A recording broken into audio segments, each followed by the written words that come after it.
যত টাকাই লাগুক। এই যে 3 ক্যামেরার মোবাইল দেখতেছেন না, এটা নতুন আইছে, এই জন্য সাথে সাথে আমার বাড়িতে চলে আইছে। কোনো সমস্যা নাই, আমার কাছে টাকা পয়সা কোনো কিছুর অভাব নাই। সামান্য একটা ছবি তোলার জন্য যতগুলা কথা কইছেন, এখন যদি আপনারা দিয়ে আমি ছবি তুলাই, তাইলে আমার ভ্যালু একবারে পড়ে যাবে। আমি এটা চাই না। যান যান। কি কি বললি তুই? হ্যাঁ, মার্কেটে যখন কোনো লেটেস্ট ফোন আসে সেটা সবার আগে তোর কাছে যায়। এই তুই কি রে? হ্যাঁ, তুই কি সামান্য একটা চাষা? তোকে দেখলে না কোনো ভিখারি তোকে ভিক্ষাও দিতে চাইবে না।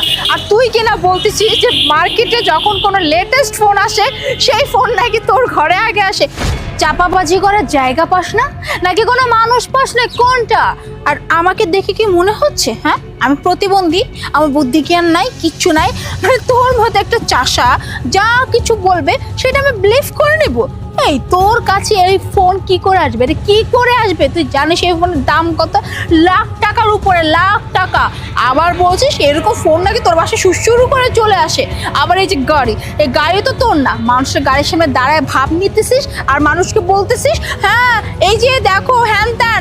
এখন আমি বুঝতেছি হ্যাঁ এরকম ভাব কেন নিচ্ছিস। ওই যে বলি না ছবি পাঠাবি, হ্যাঁ নিশ্চয়ই কোনো প্রপোজ আসছে বিয়ের, এখন এখানে ভাবটা নিয়ে ছবি তুলে দেখাবি গাড়ির সামনে, দেখো আমার গাড়ি আছে, যাতে করে মেয়ে পটে যায়। ধান্দাবাজ জানি কোথাকার, আবার আসছে আমার সাথে মুখে মুখে তর্ক করতে।